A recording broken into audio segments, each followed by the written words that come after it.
Greetings, mighty companions, and welcome back to Practical and Healing Applications of A Course in Miracles with me, Anna Kajawa Quinn. And we are going to be diving into a topic of healing today, healing as described by A Course in Miracles. A Course in Miracles has a very different take on healing, and we're going to hear about that. So wherever it is that you could really use a healing today in your life, in your world, this is perfect application for that. So where we're going to be at today is chapter 30, I think it is. Chapter 30, section 6 in the blue covered edition, and section 7 in the original edition. So if you have the blue covered edition, it's 30-6, and if you have the original edition, it's 30-7.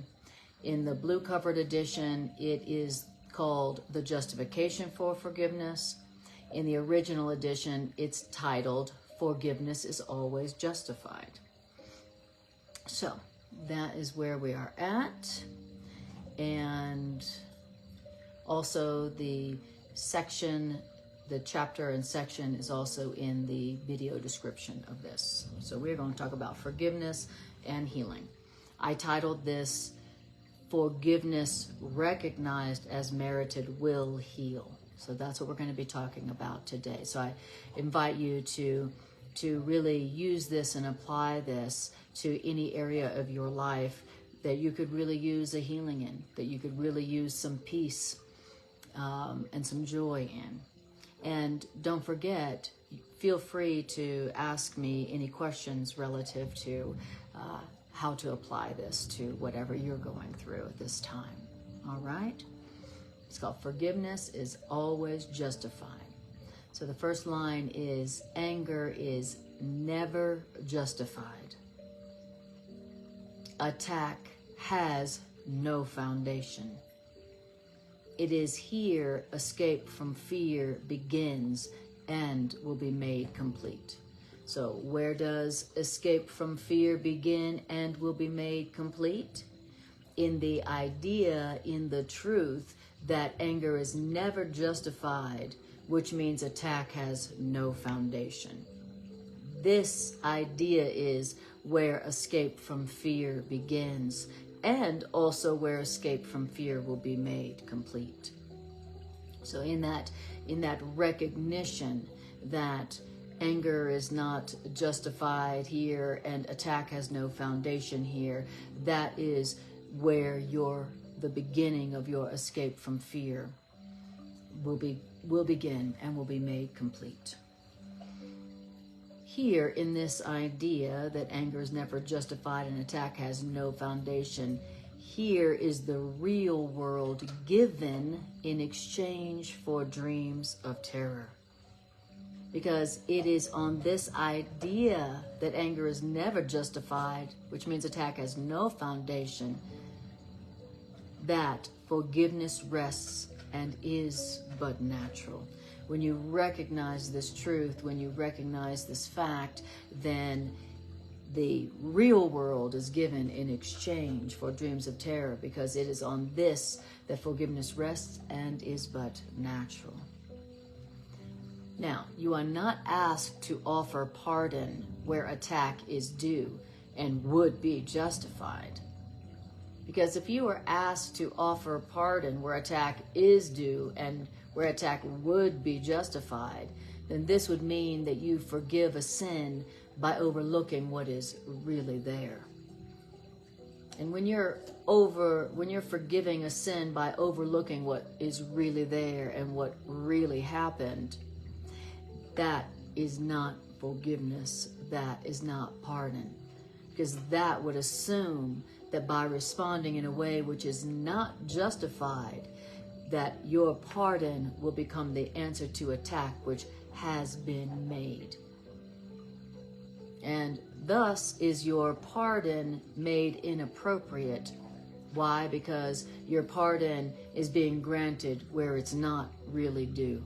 So what it's saying here is that forgiveness is not a process where you are offering forgiveness where attack and pardon really is due, where something really did happen.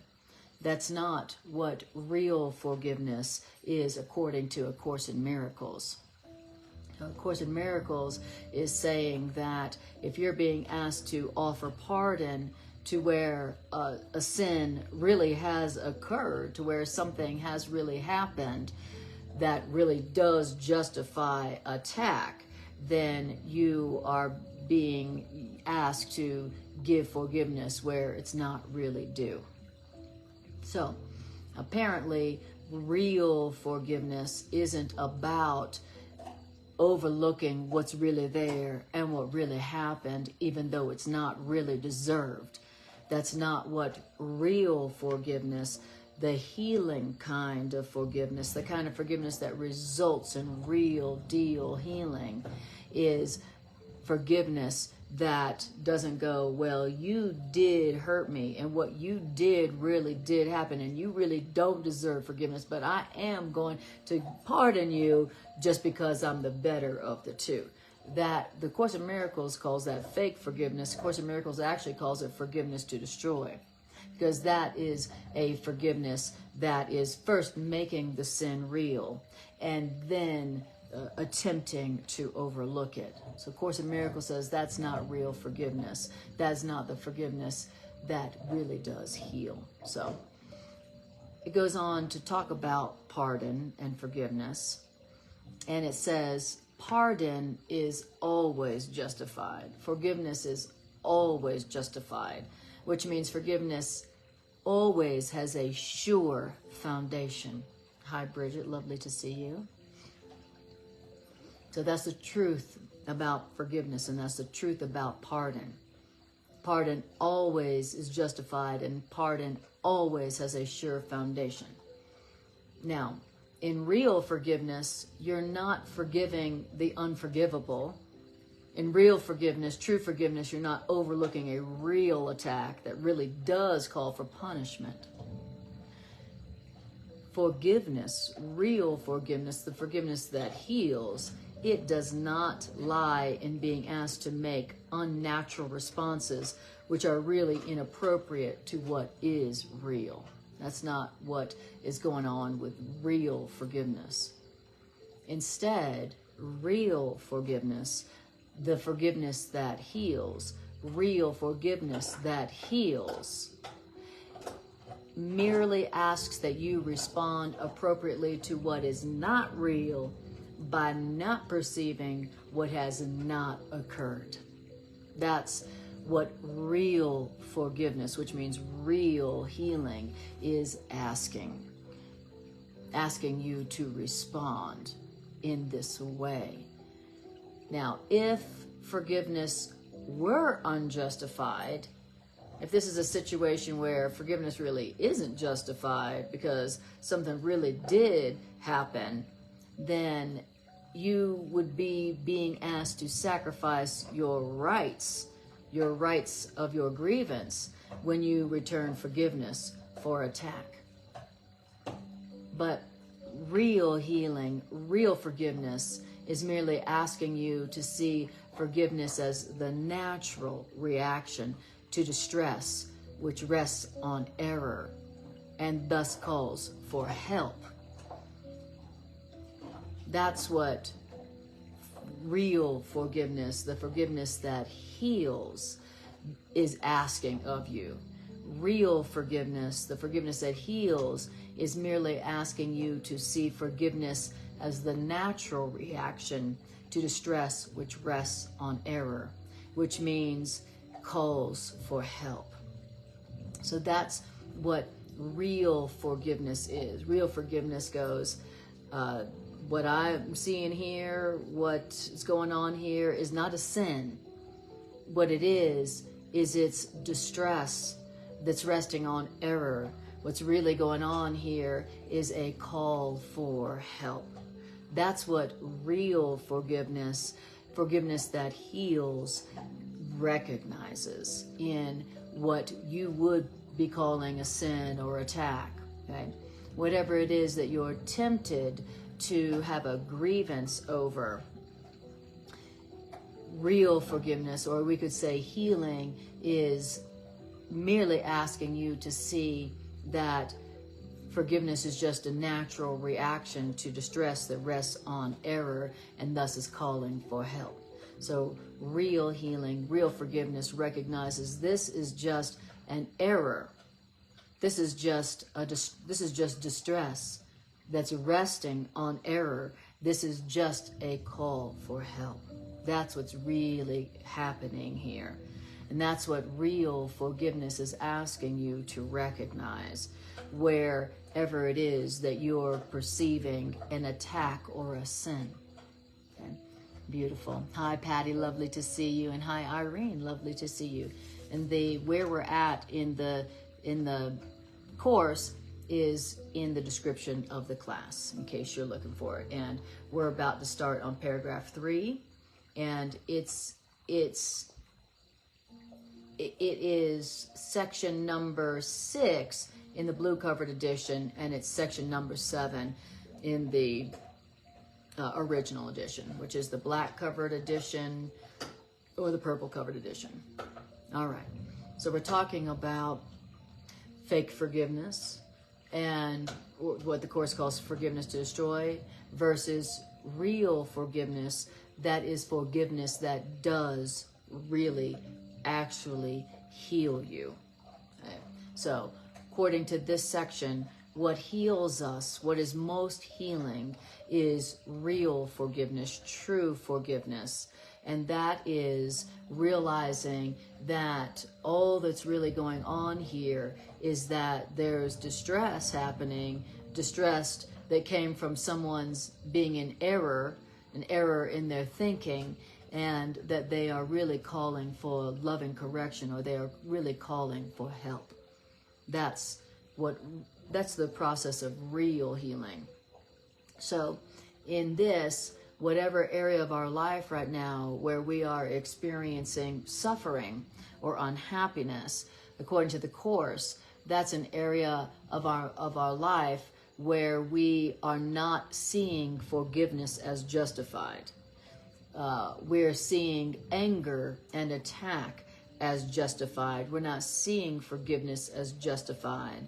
And even if we do offer forgiveness, it's not real forgiveness. Okay? We're saying, you did attack me and you did sin and you are guilty, but because I'm the better of the two, I will forgive you what you really did and what really did happen. Okay? And so wherever it is in your life right now where you are in need of healing, where you are suffering, where you are not at peace, the Course in Miracles is reminding you that if you were to practice real forgiveness in this situation, that you would experience a real and a lasting healing. And so the real and lasting healing is really coming from truly changing your interpretation about what it is that you're seeing, what it is that you're perceiving that's happening. So you're going from something bad did happen, they did attack, they did sin, and my forgiveness is not justified, my attack really is due, but I'm going to forgive anyway because I'm the better of the two. Okay, that's where the suffering is really coming from, according to A Course in Miracles. And where the healing comes in is where you reinterpret what's going on as this is just distress that's resting on an error, and it's just calling for help. And for real forgiveness, like I just described, that is the only sane response. Recognizing this is distress that is resting on error, which is really just their call for help. That is the only sane response. And that response keeps your rights from being sacrificed. So whereas we tell ourselves that if I don't have the right to, that if I don't exercise my righteous right to attack back, then my rights are being sacrificed. If I don't if I don't, if I do not attack back, then my rights are being sacrificed. But the truth is that real forgiveness is something that keeps your rights from being sacrificed. So it's not a sacrifice of your natural right to not be able to attack back. That's not a sacrifice of your rights. But to see the attack as it is, distress, resting on error, that's really just their call for help. That is not a sacrifice of your right to attack back. It is actually keeping your rights from being sacrificed.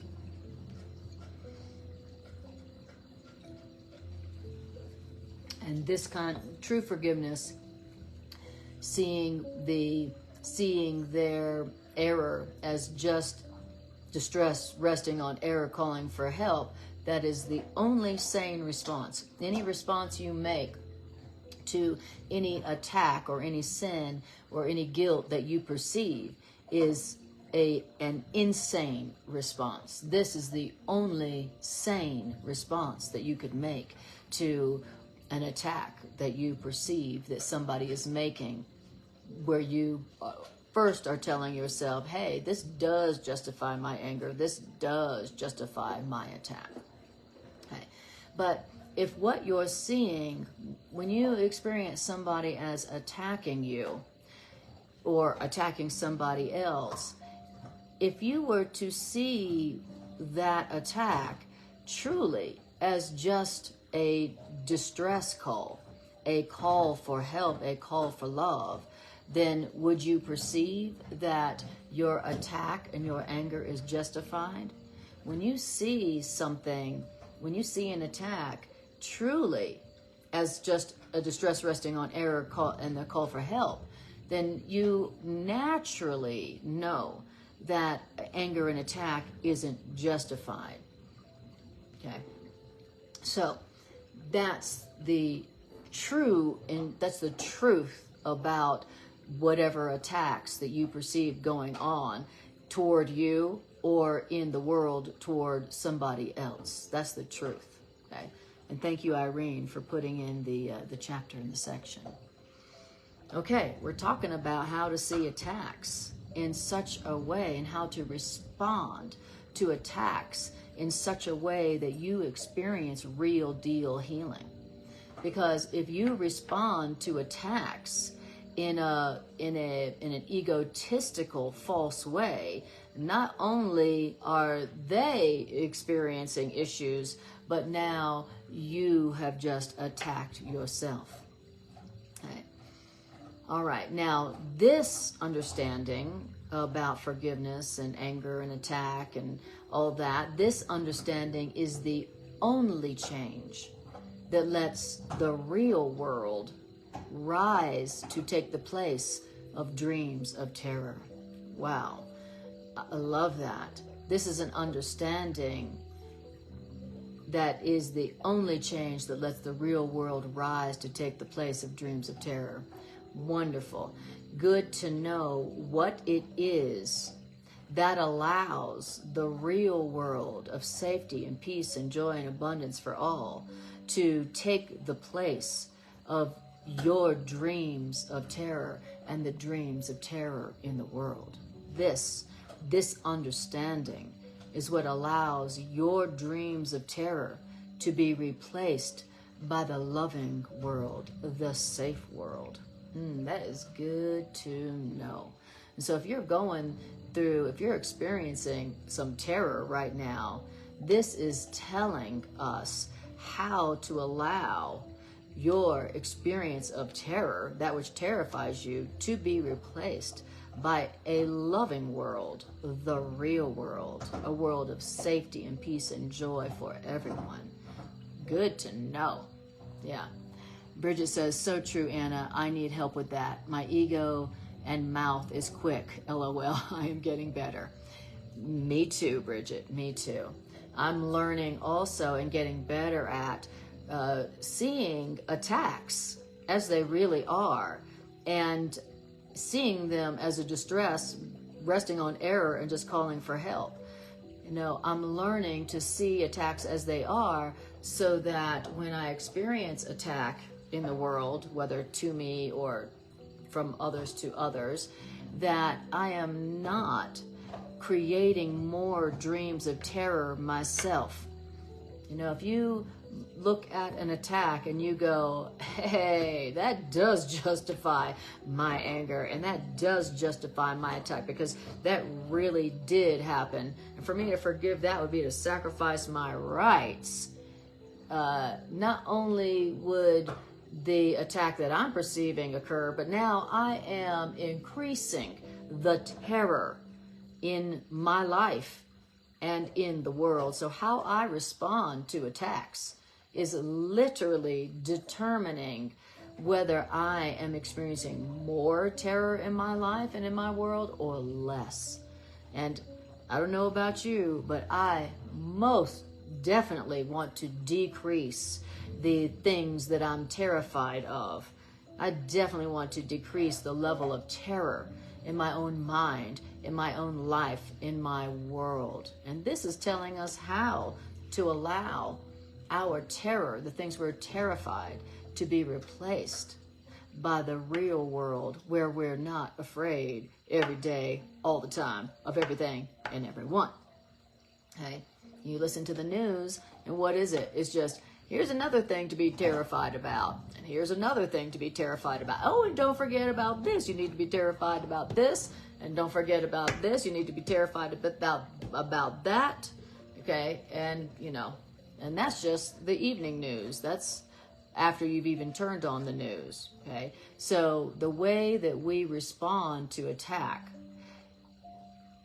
is what determines our own threat level. You know, on the news, they're like, the threat level today is orange. Okay, well, what really determines the threat level in your world and in your life and in your mind is how you respond to attack. You know, it's like, depending on how you respond to terror, just, you know, determines what happens to the threat level in your own mind, in your own life, in your own world. I love it. Patty says, we need not add to the chaos, but add to the peace. Our choice. Exactly. And every time you're perceiving attack anywhere, where you're tempted to be angry and to attack back, that is when you are choosing whether you want a world that justifies terror and attack and anger, or you want a world and a life that justifies forgiveness. That's when and where you are making the choice of whether you want a world that justifies your anger and attack and terrifies you all the time, or whether you want a world that where you see forgiveness is justified all the time. Okay? So wherever you're experiencing attack, that's where you're making that choice in how you respond to that attack. I love it. I love it. And understanding what that attack really means, that is the understanding. That is the only change that lets the safe and happy, abundant world rise to take the place of a life in a world of terror. Wow, that's really motivating. That really motivates me to have a new interpretation of attack. This is teaching us a new interpretation of attack that transforms attack wherever you experience it, from a justification for anger and attack and retaliation to something that brings to you a whole new world, the real world, where all you see is what justifies love and gratitude and forgiveness. Beautiful. As a matter of fact, it says, fear cannot arise unless attack is justified. Woo. I'm going to say that again. fear cannot arise unless attack is justified. Wow. So the only reason that fear is surfacing in me when I perceive this attack is because I am seeing attack as justified. Okay? I'm afraid of this attack because I perceive that attack, retaliation, and anger is justified. If I see that my attack and anger and retaliation is justified, I'm going to be afraid of that attack.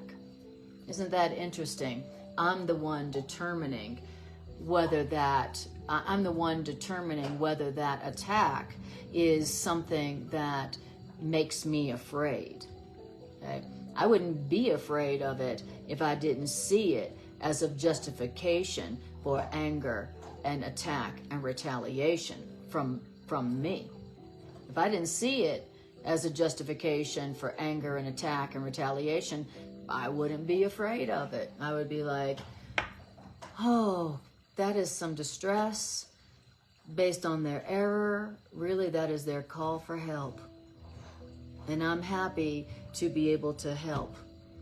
Then I would have no fear about that attack that I perceived from them to me or from them to another or vice versa. Wow, that's really profound. We're talking about, it is teaching us how literally to transform attack from a justification for anger and attack and fear into something beautiful, into something that turns the world into a loving, safe, happy, beautiful, abundant place for everyone. How practical is that? Because it just seems like there's just such a profound abundance of attack in this world. It seems like a world of attack. And that's what the Course in Miracles calls the world, a world of attack, right? So to know how to transform attack, wherever you experience it, into a world that's safe and loving and beautiful and abundant for all, that's ultimately practical. What could you more need or want to learn in this world besides that? All right. I love hearing this. Now, it says, right, so I'll read again the last sentence. Fear cannot arise unless attack is justified. And if attack had a real foundation, then pardon could have no foundation. So if my attack back has a real foundation, then forgiveness would have no foundation. So if that attack really is real and really had occurred and was what it seems to be, then forgiveness would have no justification. Pardon would have no justification. I'll say that again. If attack had a real foundation, then pardon could have no foundation. Now, in other words, the real world is achieved when you perceive the basis of forgiveness is quite real, which means fully justified. When you see, I love it, when you see that the basis of forgiveness is quite real and fully justified, because all you're looking at in that attack is just distress resting on error, which is really a call for help. When you see that that's real, then that's how you achieve the real world. And according to A Course in Miracles, the real world is the world that God created, which is a world that's safe and abundant and loving for everyone all the time. That's the real world. And that is the world that we will see when we see forgiveness is really justified. When we see that the basis of forgiveness is quite real, which means fully justified. I love that. That's how you achieve the real world. Turn on some heat here. Turn on a little bit of heat. There we go. Okay. Beautiful. I love it. Irene says, it's like Mahatma Gandhi's practice of nonviolence. Absolutely. That's right. When you, perfect example, Irene. When you respond to attack with love, then you draw to you a more loving world. That's what happens when you respond to attack, not with violence, not with retaliation, but with love. Now, how do you respond to attack with love? This is telling us how to respond with love. So in other words, it's telling us in a way how to turn the other cheek, right? And it's not turn the other cheek like, well, you know, you deserve my retaliation, but because I'll get in trouble or because I'm the better of the two, I'm not going to give you what you really deserve, okay? Instead of that, responding to attack with, that's a call for love. And so only love is justified. That's only a call for love. And that's why only love is justified, because it's really just a call for love. It's not really an attack. And that's the truth. That's what A Course in Miracles teaches us. And that's what Mahatma Gandhi was telling us about attack. That's what Martin Luther King was telling us about attack. That's what all the Ascended Masters were teaching us about attack. That the attack was not coming from because this person is evil and because this person is attacking. This so-called attack, this violence is coming because this person or these people are in distress. And they're in distress because they don't know the truth about themselves. They don't know the truth about life. They are in error. They are mistaken. And because they're having wrong perception, not seeing things as they are, then they are really just calling for love. They're calling for truth. That's what's really going on. And you know it's true. You know, you've seen it a million times. You know, like the Course in Miracles says, the sick are merciless to everyone. You know, when somebody is in distress, they tend to not be very loving. You know, and is that because are they in distress because they're evil and they're just attacking for the fun of it? No, they're attacking because they're in distress. And they're in distress because they're perceiving themselves as vulnerable and unloved and unwanted and alone. So really, their attack really isn't an assault. It's not a positive act of assault. It's really a call for help. It's a cry for help, right? So, you know, we can all recognize easily the truth in that. So that's what the Course is just telling us is the truth. What's obvious, what we all can easily recognize as the truth. All right. So I love it. It says, the real world is achieved when you perceive the basis of forgiveness is quite real, which means fully justified. So that means that while you regard forgiveness or pardon as a gift really unwarranted, then your forgiveness must uphold the guilt that you would, quote, forgive. In other words, unjustified forgiveness is attack. If you're offering forgiveness while you don't really think it's justified, but you're doing it because trying to be the better person, that's really attack. So unjustified forgiveness is really attack. And unjustified forgiveness, which was really attack, that's all the world can ever give. That's all the world gives. That's all the world gives is unjustified forgiveness, which is really an attack. So that's the way the world does forgiveness. It's like what you did was real, it was done, it was bad, it doesn't deserve forgiveness, it really deserves retaliation, anger, and attack. What this person really deserves is attack, but we will pretend that they're innocent, right? Which is really attack. And it says that's all the world can give. That's all the world can ever give. In other words, the world pardons so-called sinners sometimes, but remains aware that those sinners have sinned. And so those so-called sinners don't merit the forgiveness that the world gives them, those so-called sinners. You see that all the time. You see it in the so-called justice system. You see it in our religions. You see it in our relationships where we say, well, I forgive you for what you did to me, but we stay aware that they have sinned and that they really don't deserve the pardon that we gave them. Okay? That's the way the world does forgiveness, and that's not forgiveness. That's an attack. That's an attack, right? And that's the way the world does it. And that's why nothing changes in the world. That's why the attacks that happen in the world not only don't get healed, but they multiply, and the world becomes a more and more dangerous place. All right.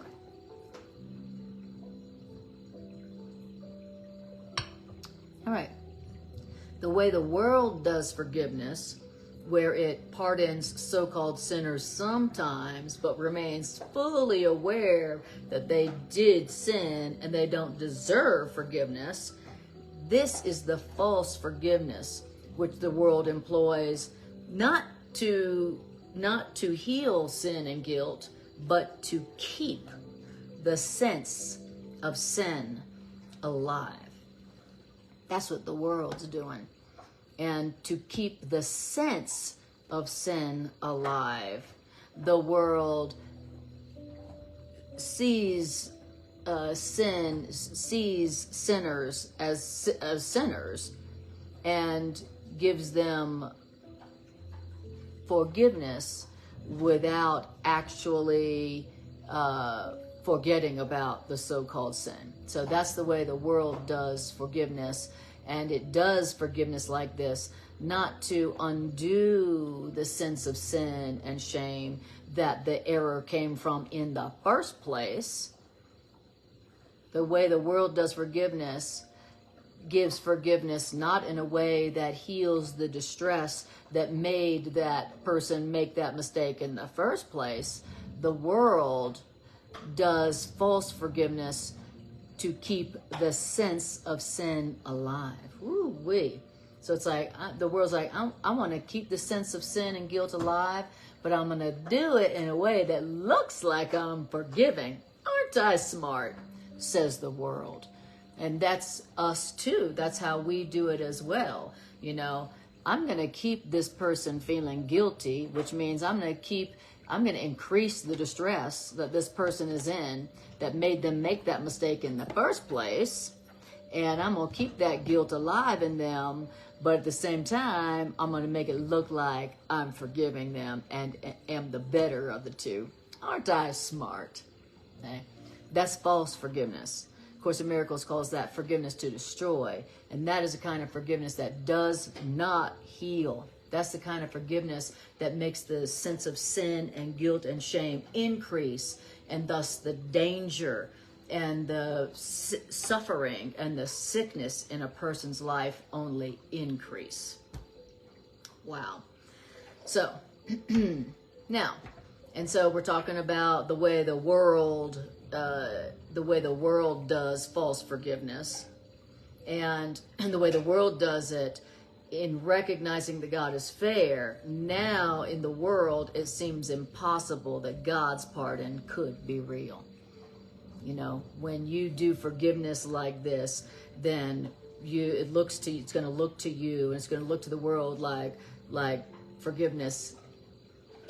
It's impossible that God's forgiveness could be real. If this is the way you're doing forgiveness, you know, I'm going to so-called forgive you, but the way I'm going to do that is I'm going to see that you have indeed sinned for real. You've done a positive act of assault. You have indeed sinned, and then I'm going to forgive you. Whoops. But stay aware. Sorry. Thank you, Spirit, for that camera adjustment. He says, now when I do forgiveness like that, then the cost of that is now I couldn't possibly believe that God's forgiveness is real. If I'm not doing real forgiveness myself, then now I'm going to perceive it as completely impossible that God's forgiveness could be real for me. If I'm not giving real forgiveness, then there's no way that I could perceive that God could forgive me. That's the real cost. That's the deepest cost. That's the highest price that false forgiveness exacts of us, is that if I don't see my forgiveness of them as justified, then I'm definitely never going to perceive God's forgiveness of me as ever being possible or real. Exactly. Jerry says, keep the madness going. That's exactly right. And says, when you are not giving real pardon, you're not seeing forgiveness and pardon as truly justified, then then now you can't possibly imagine that God's forgiveness could be possible or real. Now the fear of God is the sure result of seeing forgiveness as unmerited. Wow. If I don't see forgiveness as merited in them, then I certainly am not going to perceive that forgiveness of me is merited. Wow. Which is going to keep my sense of guilt going. And notice it says the sense of sin. In other words, it's not that it keeps the sin going, it keeps the perception of sin and guilt going. Right. And according to the Course, we experience sickness and suffering because of our belief in sin and guilt within our own self. Course in Miracles says that's where sickness really comes from. It comes from the belief that we are guilty, the belief that we have sinned, and that sin cannot be pardoned by God or by anyone. That's really what we're suffering from. That's why all healing is the release from guilt and the release from fear. And so, but what we're hearing here is that, okay, healing comes from you releasing yourself from the sense of sin and guilt and shame, right? Believing that all that you did was not a sin. It was just distress based on error, a call for help. But if you can't give it, if you're not willing to give,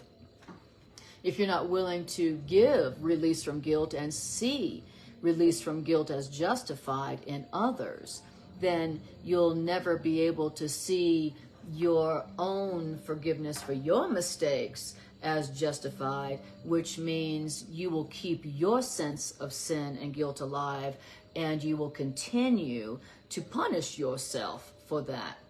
You know, of course, in Miracles tells us that the sense of sin, the perception of guilt within ourselves, is an unconscious request for punishment. And so whenever you feel guilty, whenever you experience a sense of sin, guilt, or shame, you are unconsciously requesting, attracting to you something that punishes you.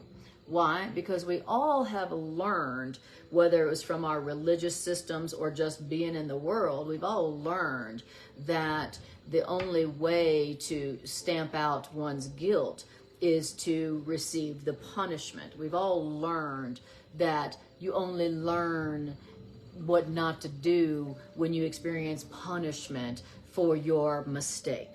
Okay? That's what we've all learned in the past. Now, it didn't work because it's not true. You don't learn anything from getting punished from your mistakes. Punishment does not correct errors. Punishment just reinforces the sense of sin that is responsible for the distress that made you make that error in the first place, right?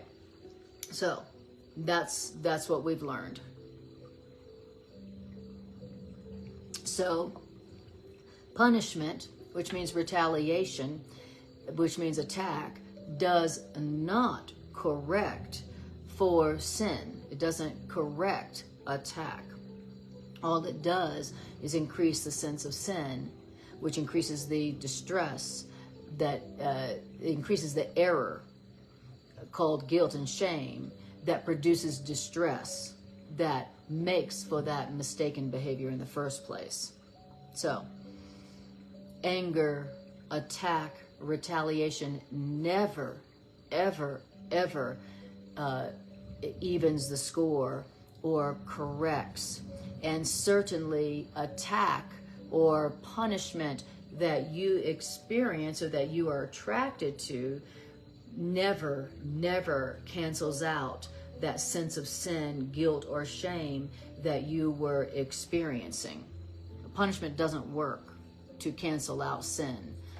Punishment never makes for correction, whether you're giving it to somebody else or whether you're unconsciously attracting it to yourself. Punishment never works. Okay?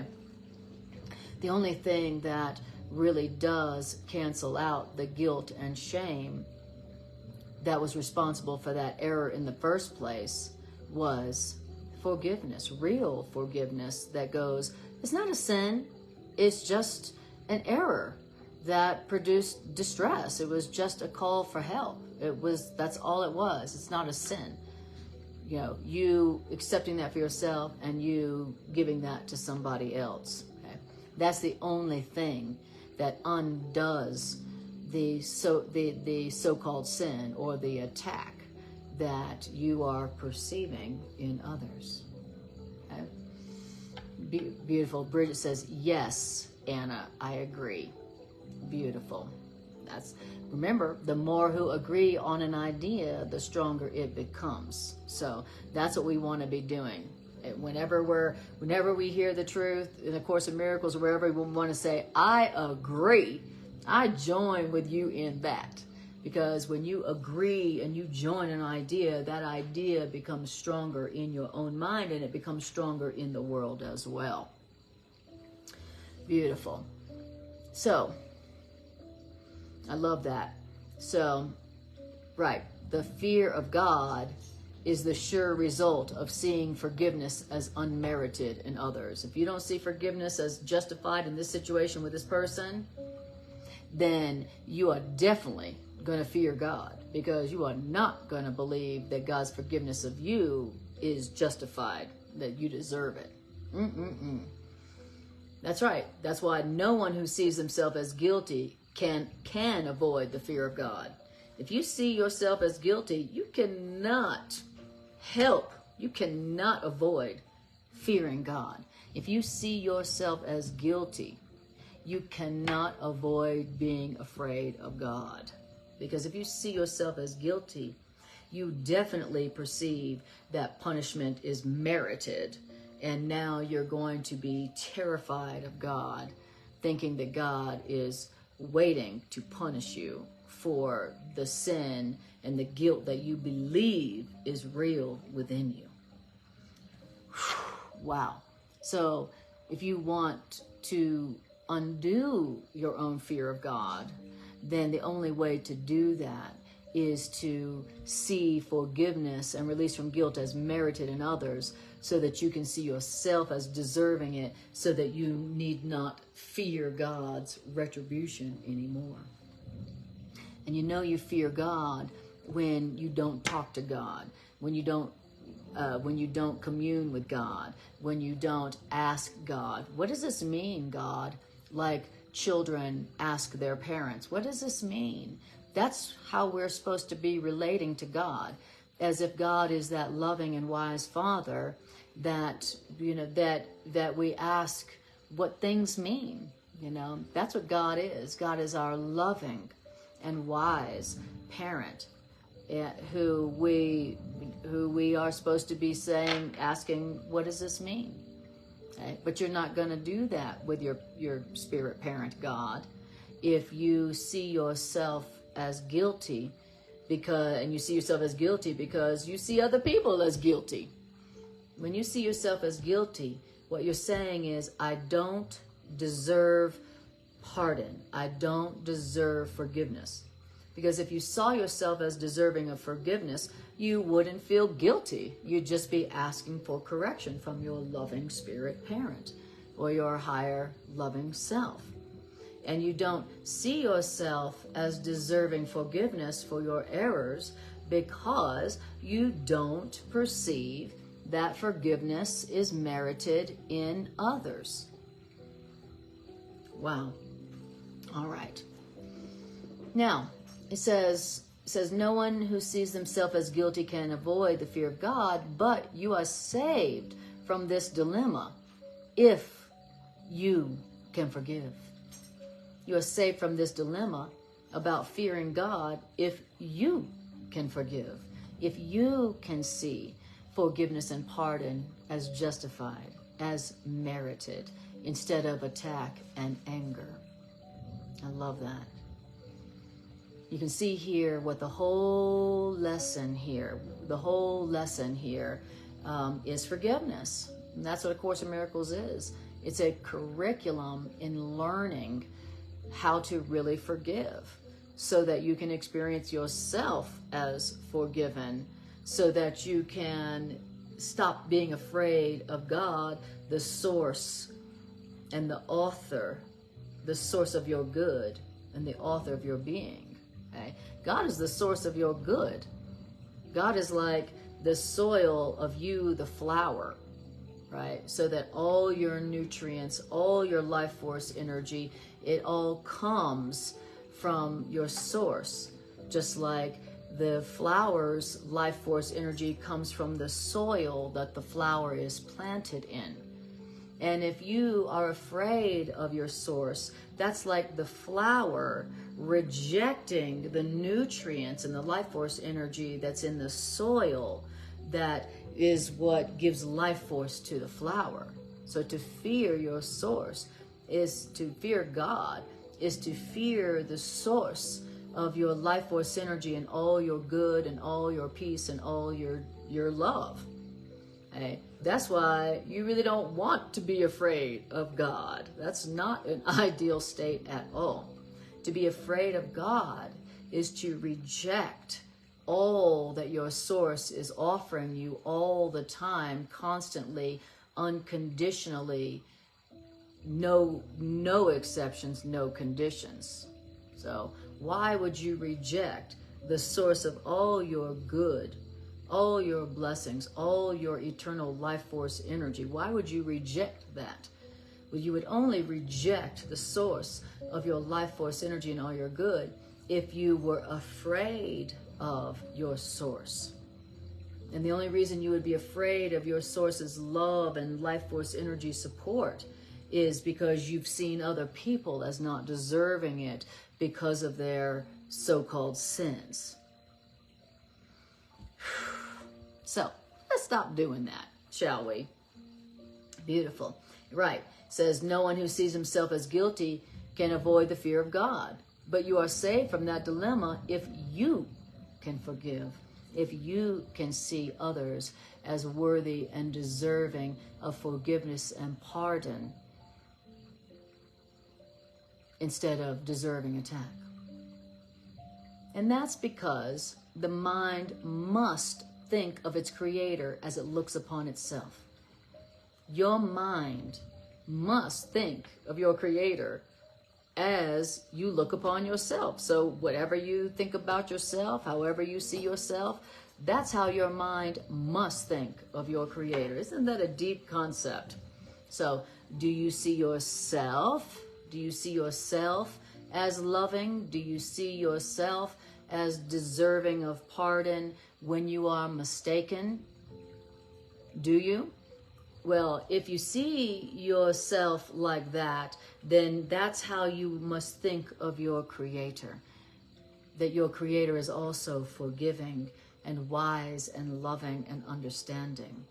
A wise and loving parent knows that their child isn't evil just because they made a mistake. A wise and loving parent knows that when the child makes a mistake, it's because the child is in distress and the child is calling for help. That's what a wise and loving parent knows. A wise and loving parent, when their child has made an error based on distress, doesn't attack that child. The wise and loving parent doesn't go, "You are a guilty sinner, you deserve punishment." That's offensive. The wise and loving parent says, "Oh, my child is in error, has made an error and is in distress and needs loving correction. My child needs help." Okay. Now, this is how God sees us, but we'll never accept that and be able to accept that for ourselves until we see that the same is true, until we give that kind of loving, wise support to others. Okay? So, we're being asked to see others as our wise and loving parent God sees them, and to respond to them, respond to their errors and their distress the way that our loving and supportive wise parent God responds to our errors and our distress.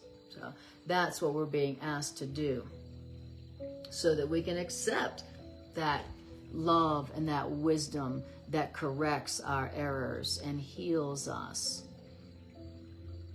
Beautiful. Now, a great sentence. The mind must think of its creator as it looks upon itself. So if you see yourself as guilty, you're going to see God as angry. If you see yourself as sinful, then you're going to see God as punishing, right? If you see yourself as innocent, then you're going to see God as loving and forgiving and wise. Okay? Now, in other words, if you can see others merit pardon, then you have learned that forgiveness is your right as much as theirs. That's what we've been saying.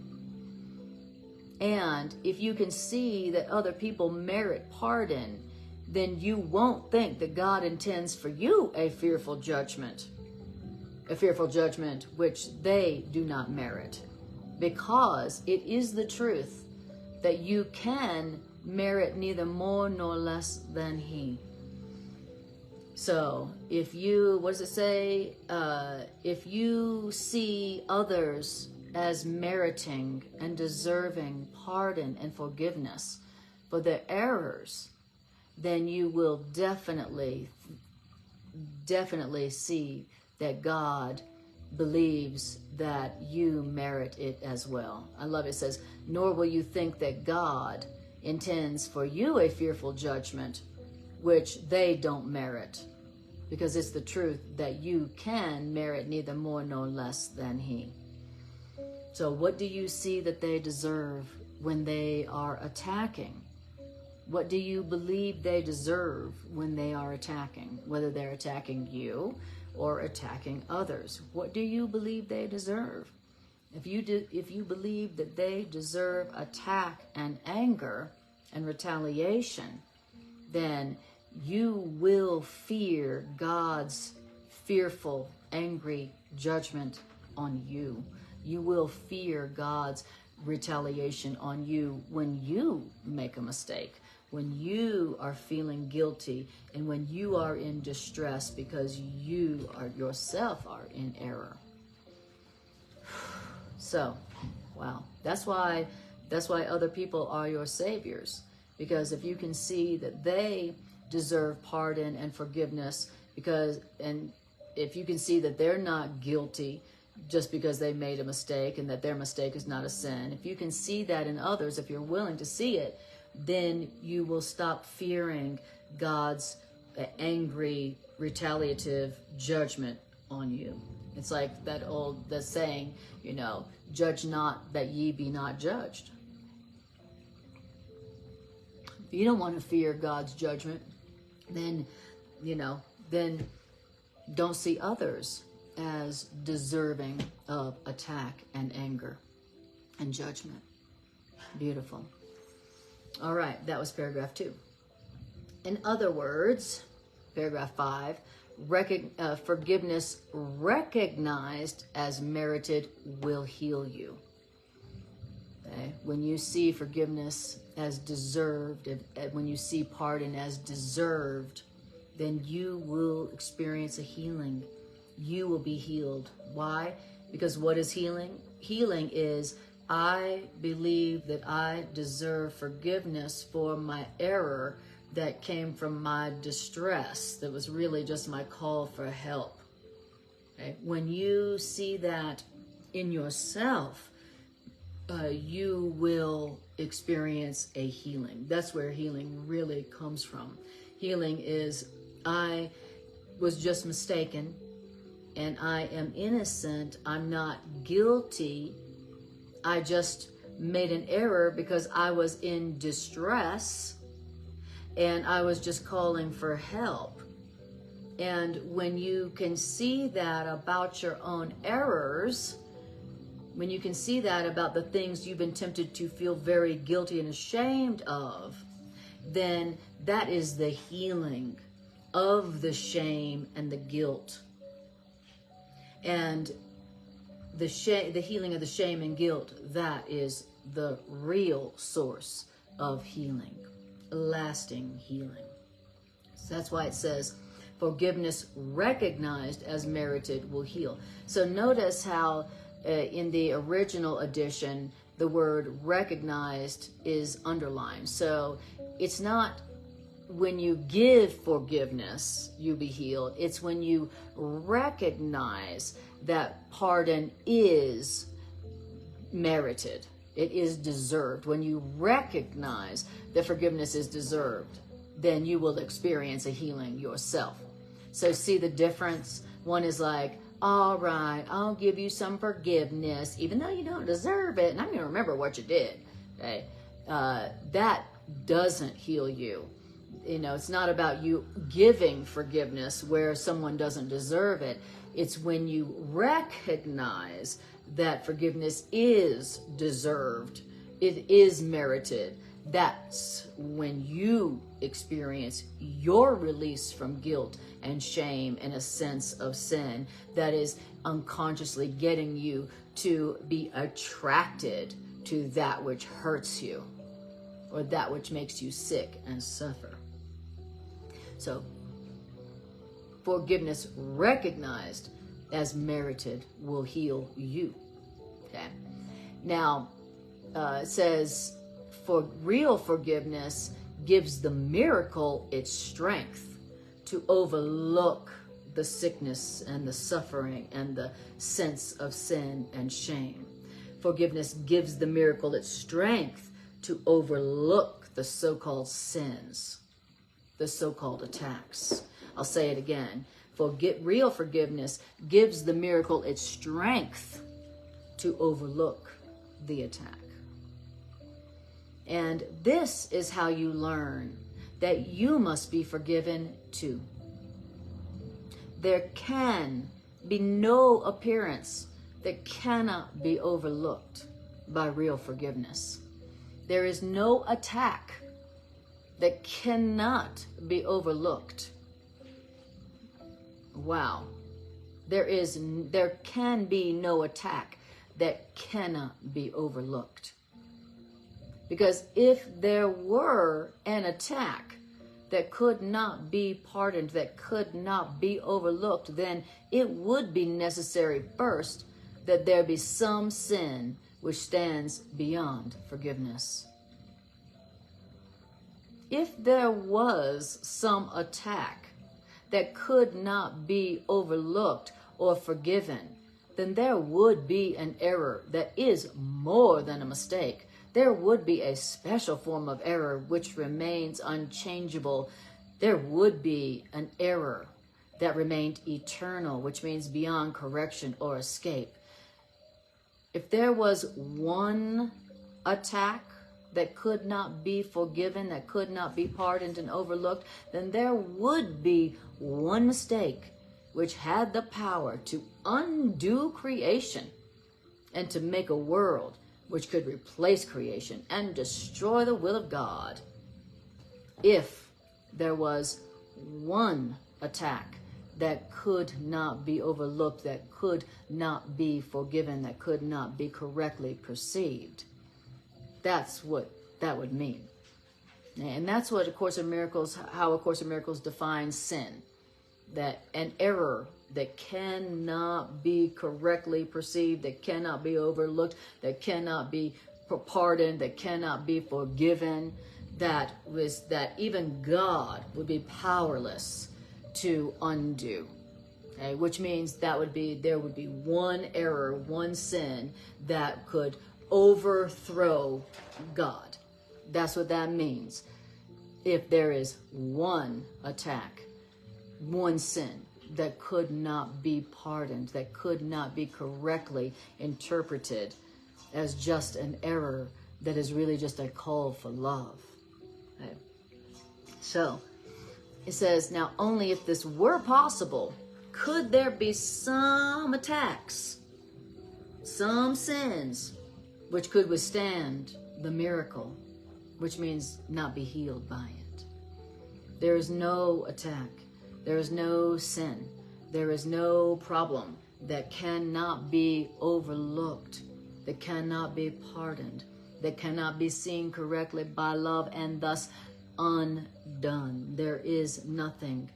There is no sin, no attack, no problem, no guilt, no shame that can be more powerful than the love of God. None, zero.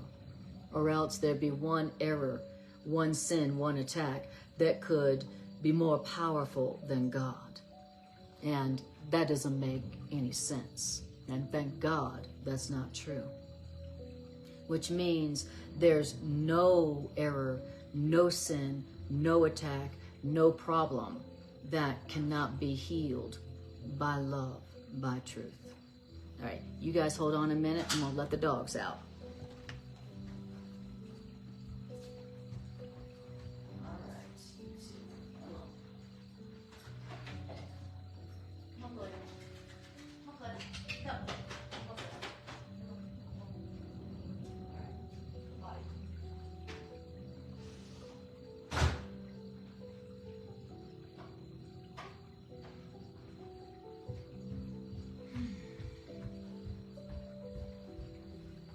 All right, you guys.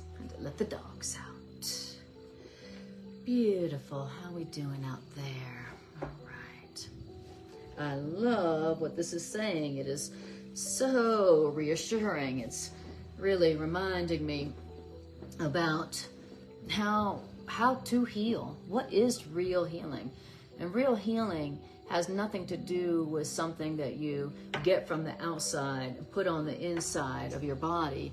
Real healing is the experience of me believing that I deserve love instead of punishment for my so-called sense of sin and guilt.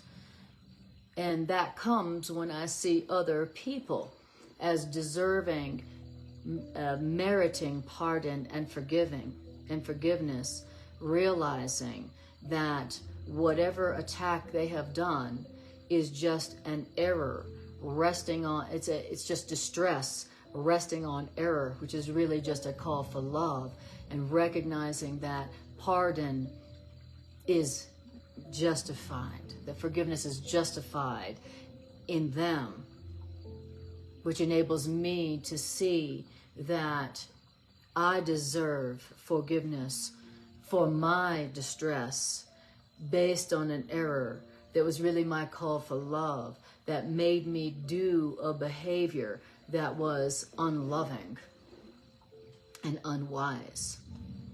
Okay? Beautiful. I'm remembering how to go about experiencing a healing, a real deal, lasting healing in any area of my life where I'm experiencing distress, okay? Where I'm experiencing suffering or sickness, body, mind, or spirit. Beautiful. And so, and then paragraph 6, it says, there is no surer proof that idolatry is what you wish than a belief that there are some forms of sickness and of joylessness that forgiveness cannot cure. There is no form of sickness and joylessness that forgiveness cannot cure. Real forgiveness. And the idea that you not believing that is just idolatry. That's all it is. For you to believe that there are some forms of sickness, which is joylessness, that forgiveness cannot heal, is just proof of the power of your wishful thinking. Okay? Idolatry. This means that, okay, so if you believe that there are some forms of sickness and joylessness that your forgiveness cannot cure, that means that you prefer to keep some forms of sickness and joylessness. And that means that you are not prepared as yet to let all forms of sickness and joylessness go. This is just called all forms of joylessness and sickness, forms of idolatry. That's what that just said.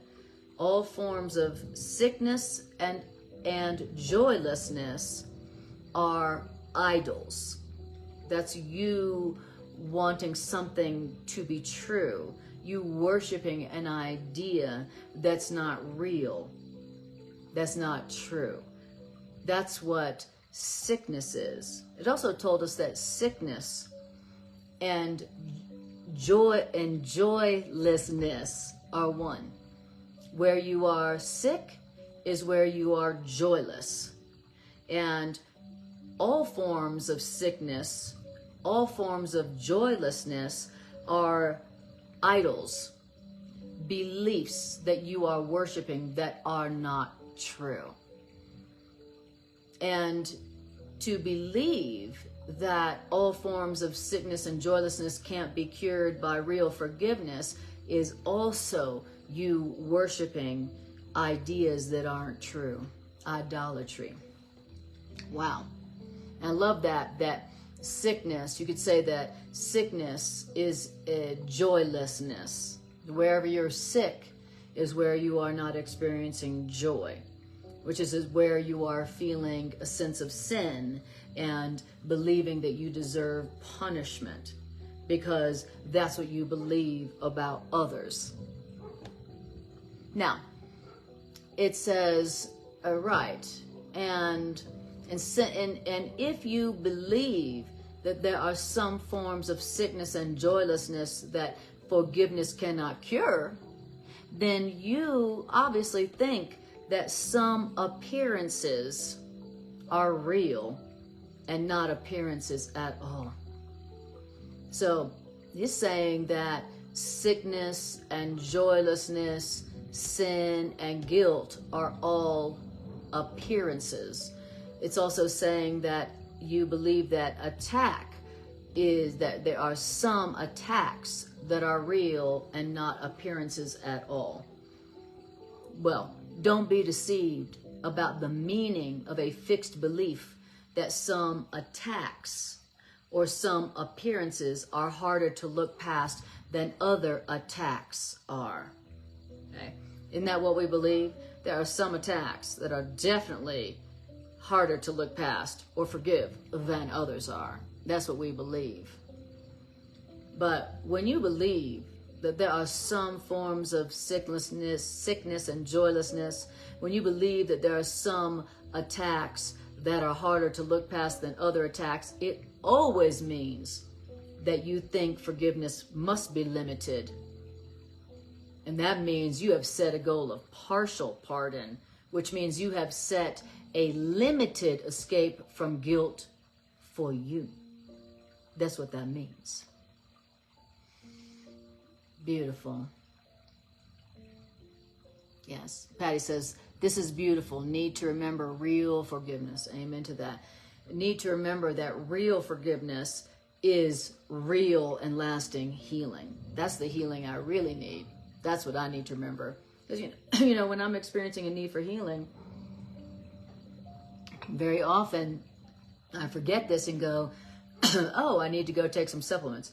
Oh, I need to go work out more. Oh, I need to go do a detox. Oh, it's because of something I ate. Forgetting that real healing comes from real forgiveness. I love that. Now, if you have set a goal of partial forgiveness for yourself, and if you've set a goal for limited escape from guilt for yourself, excuse me, then what can that be except a false forgiveness of yourself and everyone who seems to be apart from you? Well, here's the truth. It must be true that the miracle can heal all forms of sickness, all forms of attack and guilt, or the miracle cannot heal at all. Either the miracle can heal all forms of sickness, joylessness, attack, sin and guilt, or it can't heal any of it. That's the truth. That's the truth.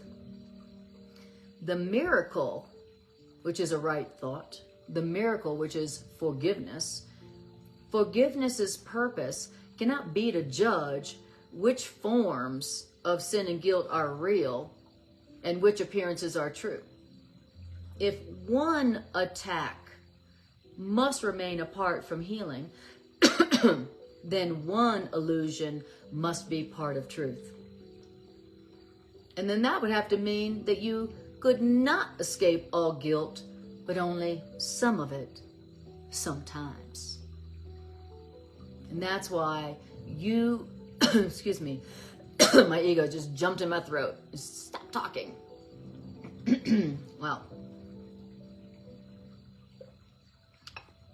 and that's why you must forgive others entirely. Entirely. Not partially, not sometimes, not some attacks, but not other attacks. You must forgive others entirely, or you will keep an image of yourself that is not whole, and then you will remain afraid to look within. You will be afraid to look within and find escape from every idol there within you. And that's why happiness and true healing escape. Excuse me. That's why true healing rests on faith that there cannot be some forms of guilt which you cannot forgive. Which means that there cannot be some appearances which have replaced the truth about you or others. That's what healing rests on. That's what escape from suffering. That's what escape from sickness. That's what real healing, that's what real escape from pain means. Real healing rests on faith that there cannot be some forms of guilt or shame or attack that you cannot forgive. That's what your healing and your happiness rests upon. It rests upon the faith that there's no attack, sin, guilt, shame, sickness, suffering, pain that you cannot forgive. There's no form of guilt, sin, suffering, or pain, or attack that can replace the truth about them or about you. And happiness and lasting healing rests on that faith that there can't be some form of attack or guilt or suffering or sin or pain that cannot be reinterpreted, pardoned, forgiven, seen correctly by you. So, given all that, look upon others with the willingness to see them as they are,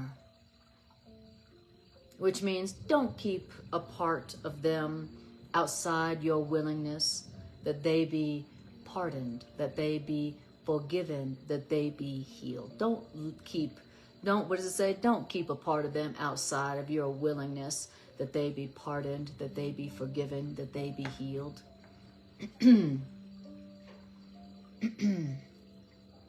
Forgiveness rests on recognizing this and being glad that there cannot be some forms of sickness which forgiveness must lack the power to heal. That's what forgiveness really rests on. Forgiveness doesn't rest on, well, I'll try to overlook what you did, even though you did it, but I'm not ever going to forget it. It says forgiveness rests on recognizing this and being glad that there cannot be some forms of sickness or attack or guilt or sin which the miracle lacks the power to heal. There cannot be that. And forgiveness rests on that recognition. God's children are perfect, or they cannot be God's children.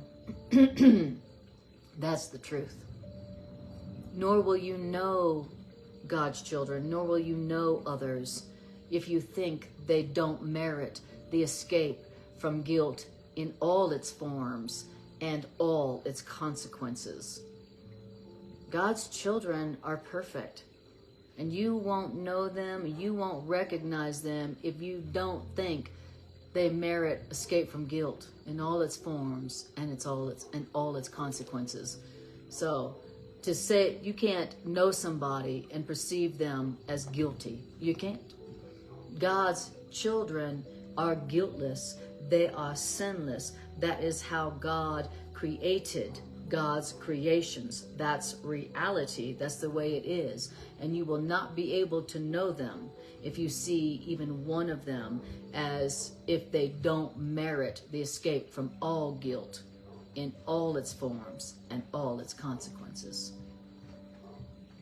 In other words, there is no way to think of a child of God. There's no way to think of others but this, if you want to know the truth about yourself.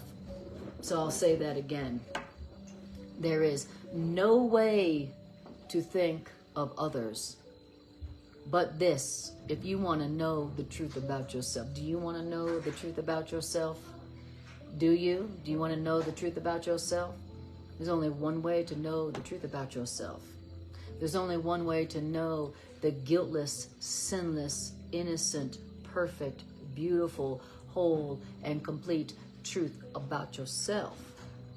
And that is to think of others in this way. Thank you, Aria.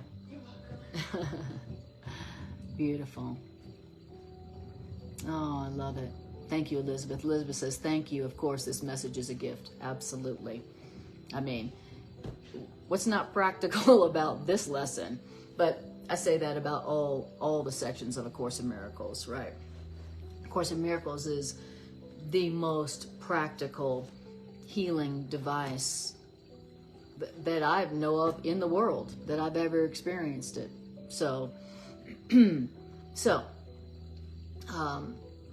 says, so there is no way to think of others except this way that we're about to read, if you really want to know yourself. If you want to know yourself as guiltless, as sinless, as worthy of pardon and forgiveness, as worthy of being healed, if you want to know yourself as the perfect, guiltless, whole, and complete, loving and lovable child of God that you are, if you really, really want to know that about yourself, the only way to know that about yourself is to think of others in this way.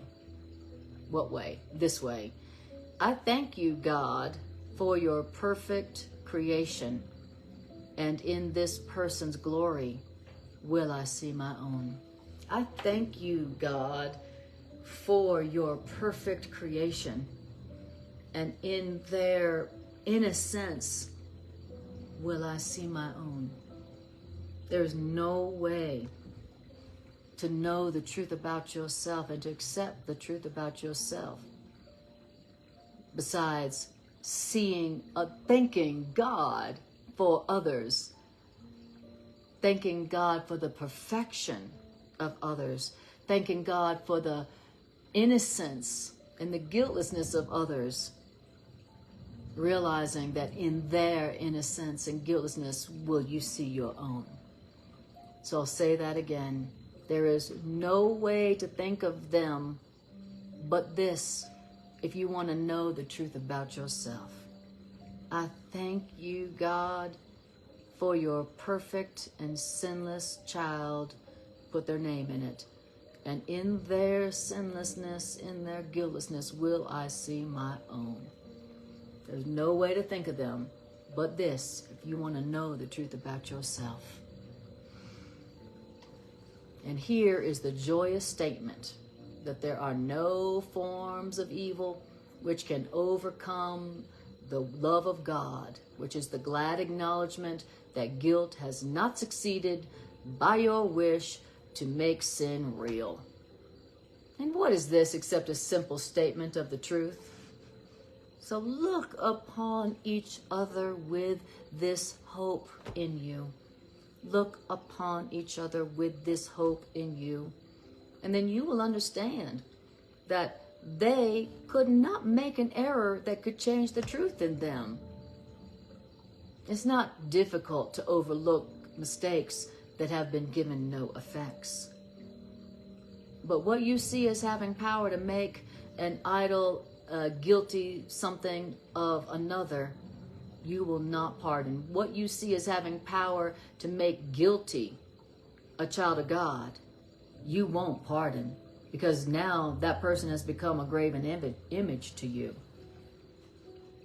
which means now that person has become a sign of death to you. Whatever you see as having power to make guilty a child of God, then that person will become a sign of death to you. Oof. Now, whoever becomes a symbol of death to you, is that person, are you going to be able to see that person as your savior? If you see that person as guilty, if you see that person as so guilty they can't be forgiven, then you're going to see that person as a graven image, a sign of death to you. And for sure, you're not going to see them as your savior if you're seeing them as a sign of death. And what are they? They're your savior. If you see them as so guilty that they can't be forgiven by you, then you're going to see them as a sign of death. And you're not going to recognize them as your savior. Is their creator wrong about them? Or have you been deceived in that person? That person, by the way, who has been given to you to heal for your healing. That person who's been given to you for your healing and your deliverance from guilt and shame and sickness and pain and suffering and attack. This person has been given to you for your own deliverance from guilt and shame and suffering and sickness and joylessness. That's why they're there. They're not there as an accident in your life. The people in your life were given to you for your healing, for your deliverance from limitation, suffering, sickness, and joylessness. That person was given to you to be your savior. So if you see them as having a guilt or a sin that cannot be overlooked or forgiven by you, then you will be rejecting the one that God has sent to you for your deliverance, for your healing, for your escape from pain and fear and sickness and joylessness and guilt and shame.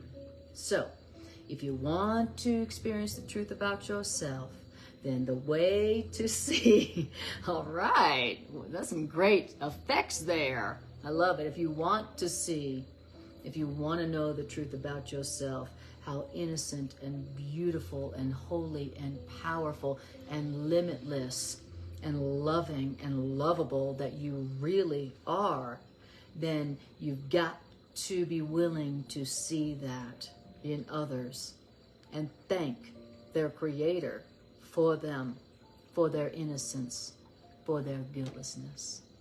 That's the only way to see it in yourself. And being able to see the truth about yourself is the only way to be saved from self-doubt and fear and guilt and shame and sickness. Remember, knowing the truth about yourself, accepting the truth about yourself, that is the way, the real and only way to be happy and to be healed of whatever it is that you feel hurts you or limits you. Just like the Course says, you know, all that I give is given to myself. And this is a curriculum by which you learn how to give to others what you yourself want to experience. It's funny, it takes an entire curriculum, a big fat book curriculum. It takes a big fat curriculum to teach us that whatever it is that we want to experience, we must learn to give to others. And I liked what it was saying, that the only way that you could ever feel like you deserve God's love and God's forgiveness and pardon for whatever mistakes you feel you've made is to be giving it to others. If you're not giving it to others, there's no way that you would feel that you deserved it from God. And if you don't feel like you deserve it from God, you're going to fear God. And so by giving to others the forgiveness and the pardon, seeing forgiveness and pardon as merited by them, is the way to stop, to heal your fear of God, which will enable you to accept what God is offering you and wants for you all the time, which is just joy and peace and love and freedom all the time in the real world. So, all right, so now I'm going to do an integration meditation after I do a couple of announcements, and then we'll just take 5 minutes and do an integration meditation, which I often do at the end of my class, where we take the ideas and we use them. Of Course in Miracles says that as you use them, you will see that these ideas are true.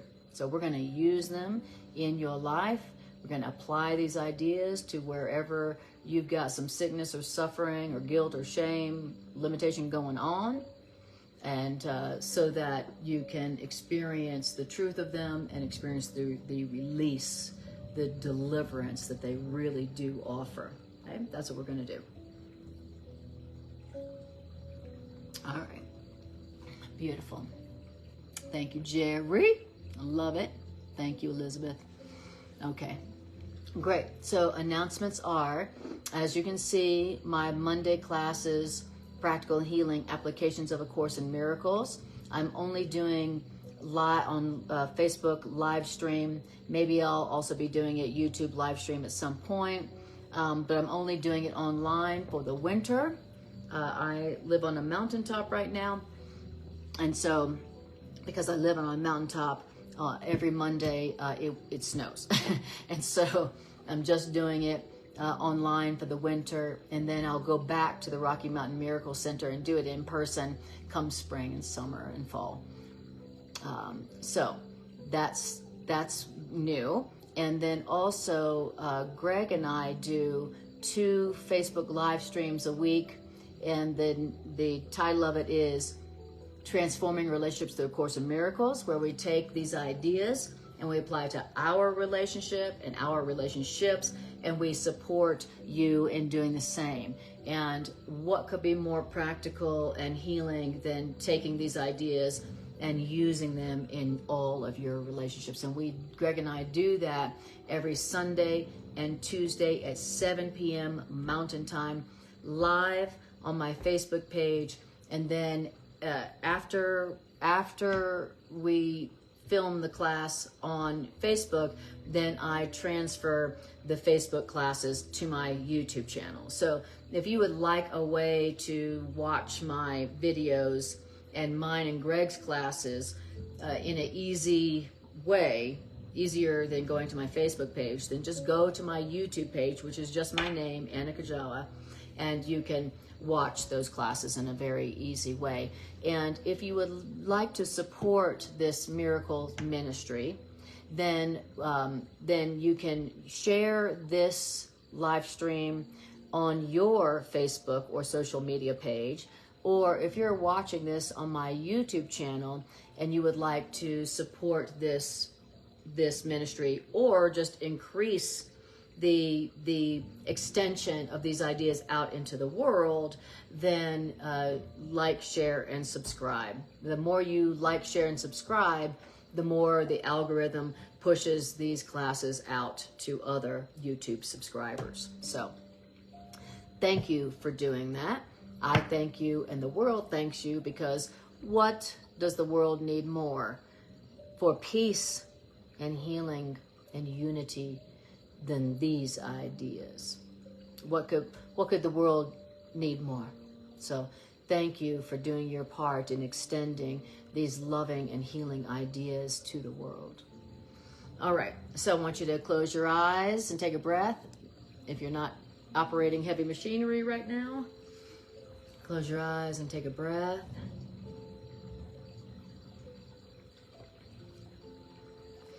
All right. First, I want you to just tune within, drawing your awareness inward, noticing how you feel having heard these ideas. How do these ideas feel within your mind, your heart? How do they feel within your body?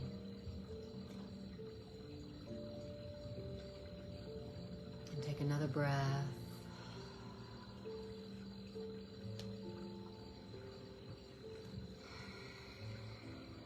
Beautiful.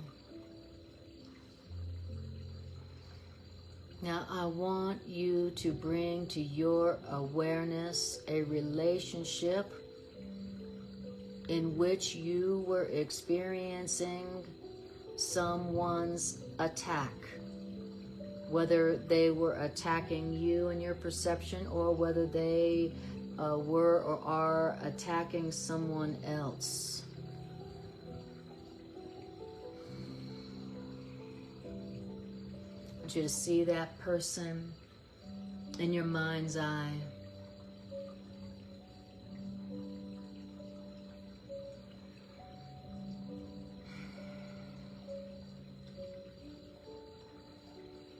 And I want you to notice if your response to this person had been anger and attack and a desire to retaliate.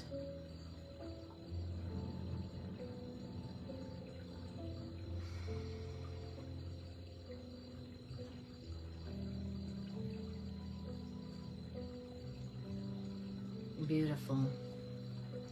Now, I want you to tell yourself, the way that I can escape from fear in this situation is to remember that anger is not justified right now, and my attack has no foundation. Just, even if you don't believe it, just say it to yourself. Remember, if you want to have a new kind of experience, you're going to have to entertain ideas that you don't yet believe.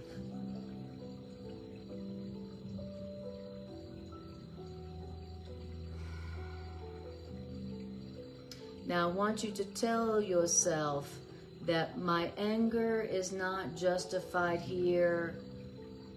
My anger and my attack is not justified here because all I am seeing is this person's distress that is resting on their error, which is really just their call for help. Tell yourself that.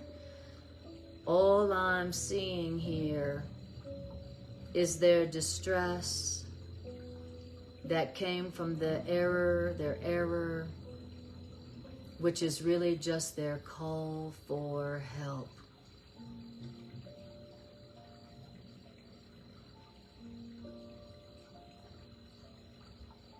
And take a breath. I want you to look at this person and where you were seeing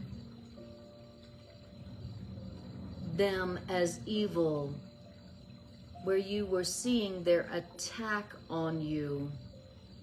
I want you to see if you can see past the appearance of their attack and their assault, and I want you to see if you can look past that appearance and see their distress, their shame, their sense of sin, their call for love. Imagine them as a child who doesn't know that they are loved, a child who did not feel loved, a child who is but calling for love. Try to look past the appearance of their attack. Try to look past the appearance of them being evil and see the frightened, distressed child of God that they really are, that doesn't know the truth about themselves, that they are loved, that they are wanted, and see how they are calling for love, the love they believe they've been deprived of. Try.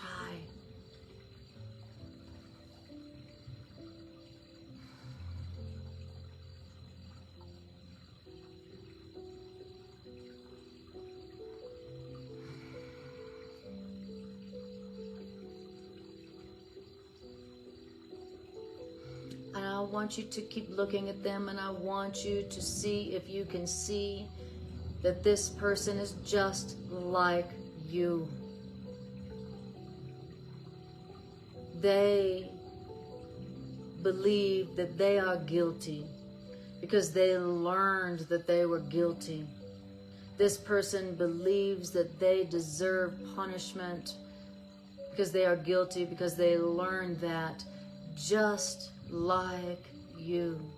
And I want you to see, if you can, that the reason that they attacked the way they did is because they learned that they were guilty, and they learned they deserved punishment, and that made them angry, just like you.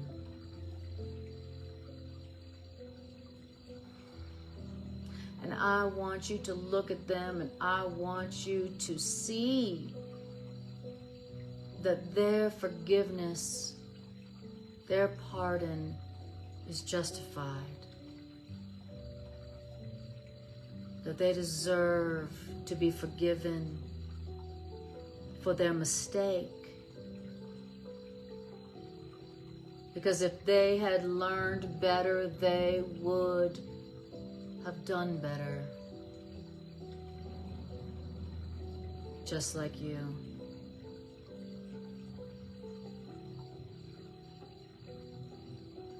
And now I want you to look within your own self and see where you attacked when you felt guilty, when you felt ashamed, because you had learned that you were a guilty sinner and deserved punishment.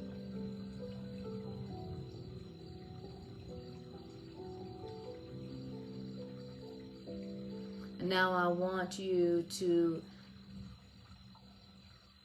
see and feel that just like that person deserved your pardon and your forgiveness, that you too deserve the pardon and forgiveness from God, your loving and wise parent, who isn't angry with you, who doesn't see you as bad and evil and wrong and guilty just because you were mistaken. I want you to feel for a moment how much your wise and loving spirit parent, God,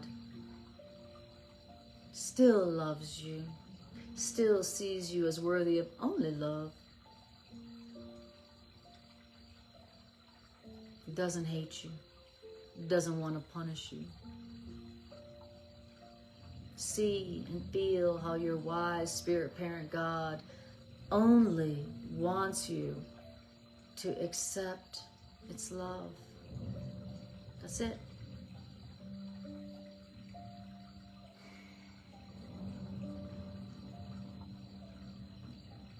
And breathe. And feel the forgiveness. Beautiful. Now I want you to bring back to your awareness the image of this person whom you had perceived as attacking you or attacking another. That person whom you had been angry with and desired to retaliate with them. I want you to see this person in your mind's eye, and I want you to think of this person in this way. I want you to say about this person, I thank you, God, for your perfect child, your perfect creation. I thank you, God, for your perfect child. And in their innocence will I see my own. I want you to say that about them. Say that about them to your Creator. I thank you, God, for your guiltless, innocent child. And in their innocence will I see my own. And I want you to see their face transformed. I want you to see their radiance. I want you to see their perfect, radiant, glorious innocence.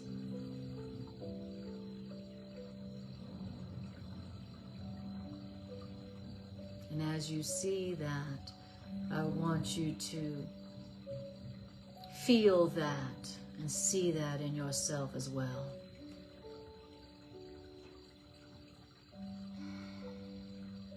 And breathe and feel the release.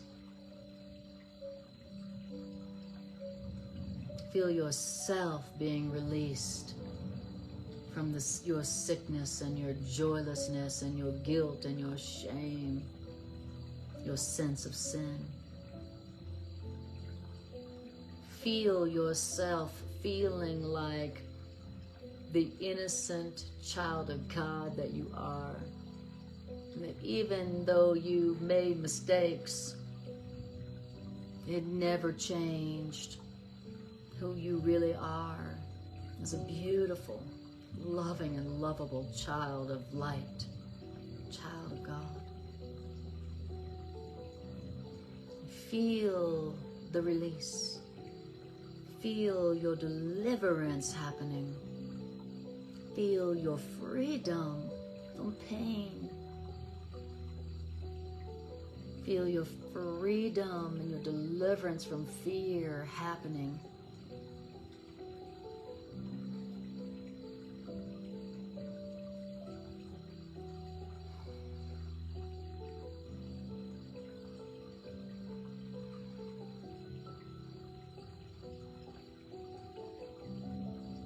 Beautiful. All right. Wonderful. Good job, guys. I love it. Elizabeth says, looking forward to checking out your videos. Watched your work with Earl back in the day in Montpelier, in Vermont. Wonderful. Wonderful, Elizabeth. I'm so happy to see you again. And thanks for checking back in. And I appreciate you all more than I can say. Truly, I need you as much as you may need me or any other teacher. Truly, salvation and the healing of the world is a collaborative venture.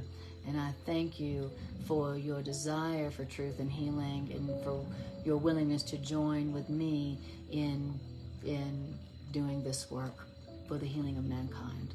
I love you. I appreciate you. And I'll see you next time I see you.